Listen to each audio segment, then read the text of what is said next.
Hey guys, what's up? This is Mario here, bringing you guys another video, and today I'm going to be showing you guys where's your Agent of the Nine is for week number 33, so hopefully you guys are going to enjoy this, and so here we go.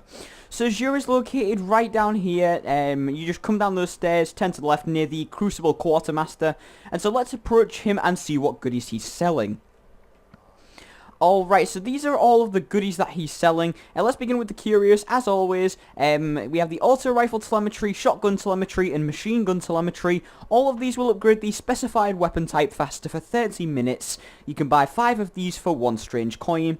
For the Sparrow upgrades, we have the Plasma Drive and the Emerald Coil. Both of these will upgrade a blue Sparrow into a purple Sparrow, improving overall speed and durability. And the Plasma Drive won't do anything else, but the Emerald Coil will give a greenish contrail under boost, and you can buy 1 of those for 23 strange coins, and then you can buy 5 heavy ammo synthesis for 1 strange coin. So now let's move on to the reason why all of you guys are here, which is for the exotic gear. So for Titans this week, we have the Mark 44 Standardides, which is exotic leg armor. You can see here the perk, we have a 118 strength roll, which is quite high. I believe that you should probably pick them up if you're looking for quite a decently high strength stat. It's not the highest I've seen though, just so you guys know. Then we have heavy weapon ammo, and then the main perk, which is Be Somewhere Else, which increases the duration shoulder charge remains active. Now I believe that this means that it increases the amount of time that the blue bits that come around your screen when you're dashing, they last for longer when you're running with the shoulder charge. Now overall, I would say these aren't very good if you're a Titan. For Striker Titans, they can be okay, especially if you use shoulder charge a lot to kill enemies. But generally, you're not going to be using it a ton, so these aren't going to be too useful. But if you're collecting exotics, you may as well pick them up. I mean, they're not completely worthless, but you can pick them up for 13 strange coins as long as you have the Dark Below DLC. For Hunters this week, we have the Crest of Alpha Lupi, which is exotic chest armor. As you can see, we have a 117 strength roll, which is pretty high again. It's not the highest I've seen on a chest piece, but it's still pretty okay.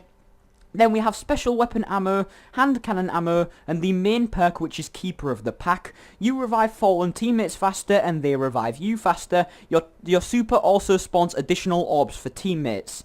Now overall, this chest piece can be useful, but only in certain situations. Normal mode raiding, it is pretty good because it can help if all your team's down, and then one of you has this chest piece on, and that makes you quicker to revive. In 3v3 Crucible, it's probably the most optimal situation to use this chest piece in, since you might need to get revived very quickly if enemies are shooting around the corner at your teammates. But apart from that, this helmet isn't too useful. You probably won't ever need it in patrols. In strikes, it's not too useful, and hard mode raids, you can't revive people, so of course it's practically worthless in hard mode raids.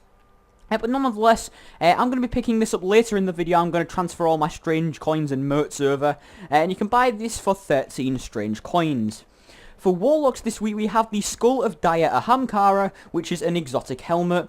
As you can see, we have a 114 intellect stat roll, which is pretty good as it does play into the main perk. Then we have Energy Projection, Quintessence Transfer, and the main perk, which is Delusions of Grandeur. You take reduced damage while using your Nova Bomb, and your Siphon abilities are also improved.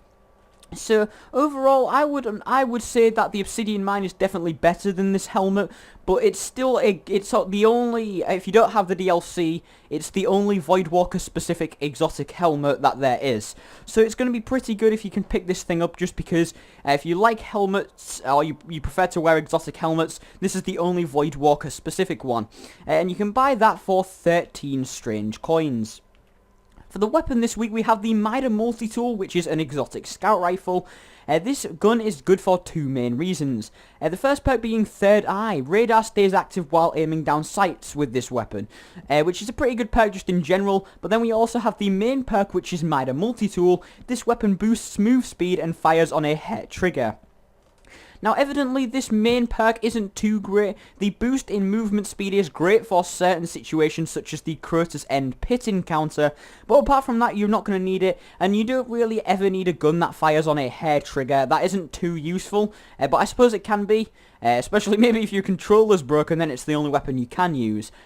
Just an example. But anyways, overall, this weapon isn't very good. It does have 100 reload on it, which is, of course, the fastest reload on a scout rifle. But, of course, this weapon isn't too good. If you're looking for a good weapon, I would pass on the Mida MultiTool. But if you're collecting exotics, of course, you're going to want to pick it up. And you can buy this for 23 strange coins. As you can see, he's also selling an exotic shard. You can buy one for 7 strange coins. And these will be used to upgrade the gear down here. And you can also buy an exotic chest engram for 23 motes of light. I'll also be opening one of these later on in the video. So now let's move on to the upgrading the exotics down here. So for hunters this week we have the Acleophage Symbiote and the Mask of the Third Man. For Titans we have the Helm of Saint 14 and the Helm of Innermost Light. And for Warlocks we have the Light Beyond Nemesis and Heart of the Praxic Fire. Now let's move on to the weapons. We have the Soros Regime, Mida MultiTool, Thorn, Invective, the Universal Remote, and Patience and Time. Now the order that I would upgrade these in would probably go from the most important to the least important. I would probably say Thorn, then Patience and Time, then Soros, then Universal Remote, then Mida MultiTool, and then Invective. I personally hate Invective. I don't think it's a very good shotgun. Soros has been nerfed into a point where in PvP it's practically, you have to get headshots for it to be useful. And apart from that, yeah, that's my opinions on the upgradable exotics. So if you guys want to stick around, I'll be right back. I'm just going to go grab all of my coins and motes. Alright then guys, so we are back and I've gotten all of my coins and motes on my character now. As you can see, I can buy all of this stuff now. We're going to start by purchasing the exotic chest engram, simply because if I end up getting the Crest of Alpha Lupi from the engram, I actually won't even need to buy it, which would be excellent for my current case. At the minute I only need 2 more exotic items. I actually need the Crest of Alpha Lupi, and I also need there's one more, the Young Ahamkara's Spine, I believe it's called, which is the gauntlets. Anyways, let's decrypt this, and we got the Armamentarium, unfortunately. So that will be a dismantle, of course, because I already have this thing upgraded. So let's get rid of that. And now let's move on to the buying of the Crest of Alpha Lupi for the Hunter. I already have this on the Titan, I believe, but I don't have it on the Hunter yet. So let's go down here and grab it from Jeu this week. I'm actually kind of glad he sold it, because now I only need 1 exotic item and I have every exotic in the game. But anyways guys, I want to thank you for watching this video. If you've enjoyed it, remember to smash that like button and don't forget to subscribe for daily gaming content. Remember to follow me on Facebook, Twitter and Twitch. Links in the description below. And I'll see you guys in another video. So until then, ciao.